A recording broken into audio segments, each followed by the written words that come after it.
Morning! Bati ni Trevor sa akin pagkabukas niya ng pinto. May dala siyang breakfast since hindi ako makakababa sa dining dahil kagagaling ko lang sa sakit. He sat on our bed and put the breakfast on breakfast table. Feeling better now? He asked. Yap, ngumiti ako. He sighed. Ang kulit mo kasi. Sinabi ko na sa'yong huwag kang masyadong magpagod sa pag-aaral. Hindi ka natutulog tapos nagpaulan ka pa. I almost rolled my eyes. Sinabi ko na rin sa'yong tinapos ko ang lahat ng thesis at requirements ko. Para ngayong weekend, sa'yo at kay Kali ang oras ko. Sagot ko pabalik sa kakinain ang breakfast na dala niya. Nagulat ako nang bigla niyang inagaw sa kamay ko ang kutsara. Let me feed you. Saka siya kumuha ng kanin. Tinaas ko naman ang mga kamay ko para ipakita sa kanyang may sarili akong kamay at kaya kong pakainin ang sarili ko. May kamay ako, Trevor. Ba't pakakainin mo pa ako? Napairap ako. Because you're my baby. Inosente niyang tanong. Gusto kong mainis pero hindi ko rin nagawa. Nangiti na lang ako dahil bahagyang kinilig. 6 na taon na kami ni Trevor, pero wala pa rin siyang palyang pasayahin ako. Nag-decide akong ituloy ang pag-aaral ako ng 4 years old na si Kali. Tourism Management ang course ko at balak kong mag-apply sa Frenil Airlines. Nasabi ko kay Trevor ang balak kong pagtatrabaho sa airlines para kahit papaano ay may maitulong naman ako para sa pamilya namin. Kahit na hindi ko naman talaga kailangan pang magtrabaho dahil sobra na sobra pa ang kita ni Trevor. Pero syempre, iba pa rin yung nagtatrabaho ka. At ang masaya pa doon, asawa mo ang boss mo. Isipin mo ha, asawa mo ang may-ari ng airlines na pinagtatrabahuhan mo. Bahagya na lang akong napatawa dahil iniisip yon. Ba't ka tumatawa? Napabigwas ako sa tanong ni Trevor. Nagsalubong ang kilay ko. Masama bang tumawa? Umiling siya. Hindi naman. Basta ako ang dahilan ng pagtawa mo. Saka niya ulit ako sinubuan ng kanin. Corny mo I teased. He should just check and continue feeding me. Nang matapos siya nung pakainin ay inabot na niya sa akin ang gamot. Chinek niya ang temperature ko. Wala kang lagnat, magpahinga ka na lang. Bili niya. I will, Sunday bukas. Mamamasyal tayo nila Caliver. Sinabi ko nang kinatango naman niya. Nagpaalam siyang ibababa na niya ang pinagkainan ko. Ako na may bumangon na rin sa kama para maligo para kahit paano'y maaliwalas ang pakiramdam ko. Mahigit 1 oras din ako sa banyo. Nasiyahan ata ako masyado sa pagligo. Pagkabihis ko'y saktong pagdating ulit ni Trevor. Naka-corporate suit na rin siya. Lumakad na ako papunta sa salamin at naupo. Saan ka? Sa company or sa airline? Tanong ko habang nagsusuklay. He glanced then walked towards me. Do you want me to stay here? Tanong niya sa malambing na boses, sabay yakap sa akin sa likod. Napailing ako agad. Ayaw niya lang pumasok Huwag mo akong artehan ng ganyang Trev. Tinatanong ko lang kung saan ka papasok, sa company ba o sa airline. Tinaasan ko siya ng kilay. Sa'yo, I mean sa company. Marami akong kailangang pirmahan Saka siya ngumisi. Umirap na lang ako dahil sa kalokohan niya. Umalis ka na, baka malate ka pa. Pagtutulak ko sa kanya. You may have forgotten that I am the CEO. Pwede akong pumasok sa kahit anong oras na gusto ko. Nagkibit balikat siya. Nilingon ko siya. Sabi mo marami ka pang gagawin. Pagkatanong ko ay nag-iwas ulit ako ng tingin sa kanya. Nakayakap pa rin siya sa akin at ako na may nakatingin lang sa refleksyon niya sa salamin. Nakanguso siya, parang nagpapapigil sa akin. Isang round muna. Pakiusap niya at nagpout na parang batang inagawan ng lollipop. I fold my lips. No, may trabaho ka. Sabay iling at baba ng suklay. Isa lang promise. Pamimilit pa niya. Umiling ulit ako. Bawal. Saka ako humalakip-kip. Please. Bulong niya sa tenga ko sabay halik doon. Ramdam ko ang kiliti at init na agad na bumalot sa katawan ko pero hindi ko pinansin yon. Marami ka pang gagawin, di ba? Ulit ko. Let's be quick then. He smirked. Humarap ako sa kanya para mabawalan siya ng maayos. Makulit talaga ang isang to. Trevor.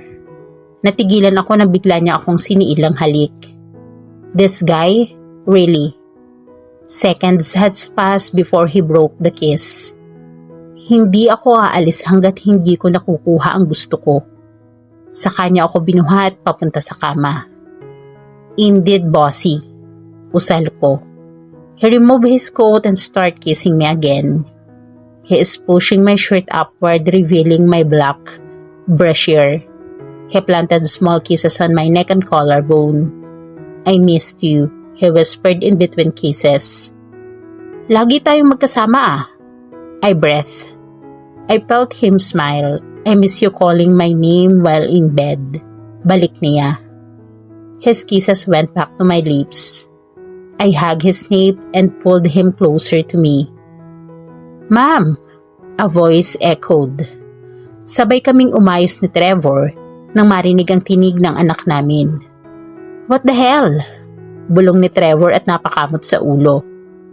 Ako na may dali-daling inayos ang damit pati na ang buhok. Come here, Callie. Sinenyasan ko siyang lumapit. Nakapantulog pa siyang damit at maguli rin ang buhok. Daladala niya rin ang stuffed toy niyang dolphin. I did told you to knock first before entering my room or any room in our house, right? Sabi ko nang tuluyan siyang makalapit. I heard Trevor murmured. Sinamaan ko siya ng tingin dahil naalala ko rin ang katangahan ko dati na bigla na lang pumasok sa theater room nang hindi man lang kumakatok tapos may kababalaghan palang nangyayari. Manang-mana ka talaga sa nanay mo, Callie. Napailing na lang si Trevor. Dad, aren't you off to work? Callie curiously asked. Yeah, I just talked to your mom. Callie's forehead creased. Talk? Is kissing required when you're gonna talk to someone? Callie, I warned. He's so curious about so many things to the point na para siyang matanda. That's an adult thing, Callie. Besides, your mom is my wife. That's my way of telling her I love her. Trevor spat. Oh, Callie nodded. Trevor sighed and wore his coat again. I'll go ahead, paalam niya. He gave Caliver a kiss on forehead and gave me one on cheek. Akala ko aalis na siya pero may pahabol pa siyang bulong sa akin. Humanda ka sa aking pag-uwi ko. Saka siya tuluyang umalis. Napailing na tuloy ako at sinamahan na si Caliver na bumaba. Ipaghahanda ko pa ng breakfast ang anak namin. Monday na naman kaya naghanda na ako para pumasok.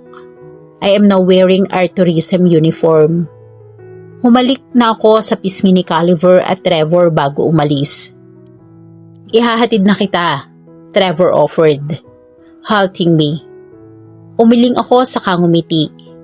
Si Kuya Ogie na. Trevor nodded like a child. Wala rin kasing magbabantay kay Caliver dito sa bahay. Wala rin si Ma'am. Nagpaalam pa ulit ako ng isang beses sa kanila saka sumakay sa kotse. Pagdating ko sa university, ay nakita ko si Luigi na nakapamulsa at nakasandal ang likod, maging ang isang talampakan sa pader. Nag-angat siya ng tingin at lumiwanag ang mukha nang makita ko. Tarya! Kumaway siya saka umayos ng tayo. Luigi! Ngumiti ako. Sinalubong niya ako at inakbayan. Aware naman si Luigi na may asawa at pamilya na ako. Paanong hindi eh? Kitang-kita at lumiliwanag ang diamond ring na bigay sa akin ni Trevor. Sinabi ko sa kanya na huhubarin ko to kapag nasa eskwelahan ako dahil masyadong flashy, pero hindi siya pumayag. Baka raw kasi may pumormang lalaki sa akin sa school at hindi maniwala kung sasabihin kong may asawa na ako, kaya dapat suot ko ang singsing ko. Kaya mula first year college hanggang ngayong fourth year, may suot ako ang diamond ring. Mukha tuloy akong nagyayabang. Isa pa, Frenniel na rin ang gamit kong apelyido, kaya ang pagkakakilanlan sa akin ng mga estudyante sa school na to, asawa ng isang businessman at may-ari ng Frenniel Airlines. Hindi ko pa ata nakikita ang asawa mong naghahatid sa'yo. Kunot noon niyang tanong. Busy sagot ko na lang. Nagpunta na kami sa classroom namin at agad ding nagsimula ang klase. Tinanong na kami kung saan namin gustong mag-OJT, sa hotel ba o sa airline. Kung sa hotel ang pagpiliin, sa Shangri-La Hotel kami. At kung sa airline naman, sa Frenniel Airlines. Sa totoo lang, sa Philippine Airlines naman talaga ang pag-OJT-han ng mga tourism students. Nag-sponsor lang itong si Trevor na sa Frenniel Airlines na lang ang mag-OJT ang estudyante dito sa university. Ang yabang. Siyempre, sa airline ang pinili ko. Ganon din si Luigi at Mika. Isa sa pinaka-close ko dito sa classroom. 2 taong tanda ko sa kanila since naghinto na akong sa pag-aaral dati. 4 na buwan ang OJT namin. Malamang magiging busy ako. Sabay kaming mag-lunch ni na Luigi at Mika. Sa totoo lang, mas close ko pa ang mga lalaki sa klase namin kaysa sa mga babae dahil parang ayaw nila sa akin. Ewan ko ba kung bakit. Nakiupo sa table namin sila Gilbert at iba pang estudyante sa engineering department. Nakikipagtawanan sila sa amin. Maya-maya, nagpaalam ako magsi-CR muna. Pagpasok ko sa banyo, ilang estudyante ang nakita ko sa loob. May asawa na pero lapit pa rin ang lapit kay Luigi. Sabi nung isang nagli-lipstick. Pati sa mga students of engineering, dumidikit din. Rinig kong bulungan bago ako pumasok sa cubicle. Napabuntong hininga na lang ako. Hindi naman nabago sa akin ang mga isyong yan. Kaya rin siguro wala akong masyadong kaibigang babae dahil ganyan ang tingin nila sa akin. Malandi daw. Mukha ba akong papatol pa sa ibang lalaki? Minsan nga ay may narinig pa akong inakit, ginayuma ko no raw. Kilala kasi talaga nila si Trevor dahil isa siya sa school committee at isa sa mga chairman. Hindi ko na lang sila pinapansin dahil hindi naman totoo. Magsasayang lang ako ng panahon kung pagtutuunan ko pa sila ng pansin. Napapailing na lang ako sa mga chismis at bintang nilang inakit ko si Trevor. Kung alam lang nila ang totoo, na kung gaano kabaliw sa akin ang lalaki na yon. Naalala ko pa minsan nang ihatid ako ni Trevor sa school. Pagkababa pa lang namin sa sasakyan, dinumog na agad kami sa parking. Paano ba naman kasi? Napakatangkad niya kaya agaw pansin. Halata rin kung gaano kalaki ang katawan niya dahil sa suot na t-shirt. Para siyang model ng isang magazine. Isa rin yung dahilan kung bakit ayaw kong magpahatid kay Trevor. Nagseselos din ako no? Pagbalik sa room ay nag-uusap-usap na kami about sa OJT. Excited kaming lahat para doon. Siniko ako ng katabi kong si Mika. Anong pakiramdam na ang asawa mo ang may-ari ng isang airline? Jackpot mo talaga? Kinindatan niya ako.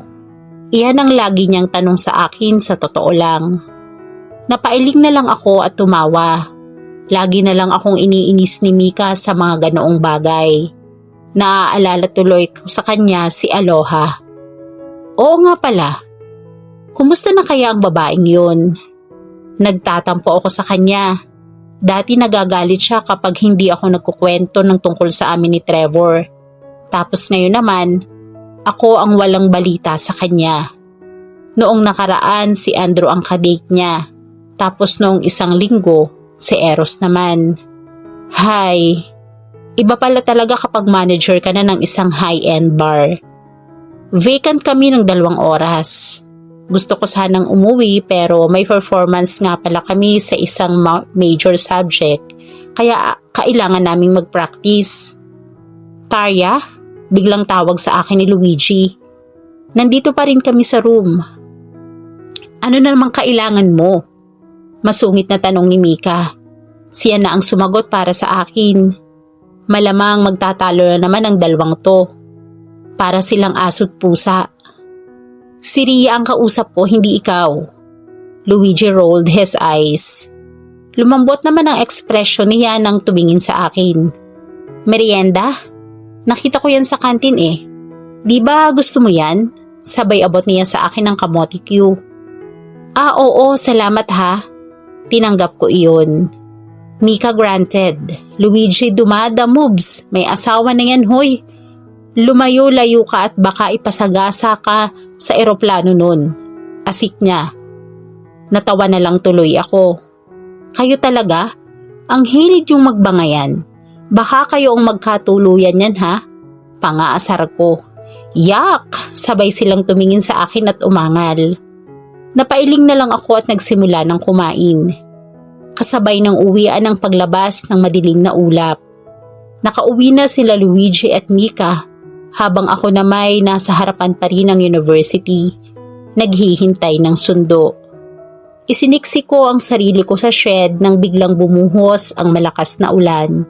Paatras ako ng paatras sa loob hanggang sa mabunggo sa isang ribulto. Pagharap ko'y si Von pala iyon. Siya ang unang lalaking umamin sa akin na gusto niya ako. Pero agad ko rin siyang nireject at sinabing may asawa na ako. Nung una ay ayaw niyang maniwala pero ipinakita ko sa kanya ang singsing kaya sumuko rin siya. Hindi ko lang alam kung alam niyang si Trevor ang asawa ko. "Hey Tarya!" Tumango siya sa akin. "Hi!" Bati ko. "May payong ka bang dala? Nababasa ka dyan ha?" Tanong niya at sinuri ako. Umiling ako. "Wala nga eh." "Tara, sumabay ka na sa akin, nasa parking ang kotse ko." Alok niya. "Hindi na, may sundo ako eh, thank you na lang." Pagkasabi ko noon ay siyang lalong pagbuhos ng malakas na ulan. Bahagya siyang napangiwi sa biglang pagbuhos ng ulan. "Sumabay ka na, baka na-stranded na ang susundo sa'yo. Traffic sa daan yan malamang." Bumuntong hininga ako at nag-isip. Sa huli tumango na lang ako kahit nasa shed. Abot na abot kami ng ulan. Malakas din ang hangin.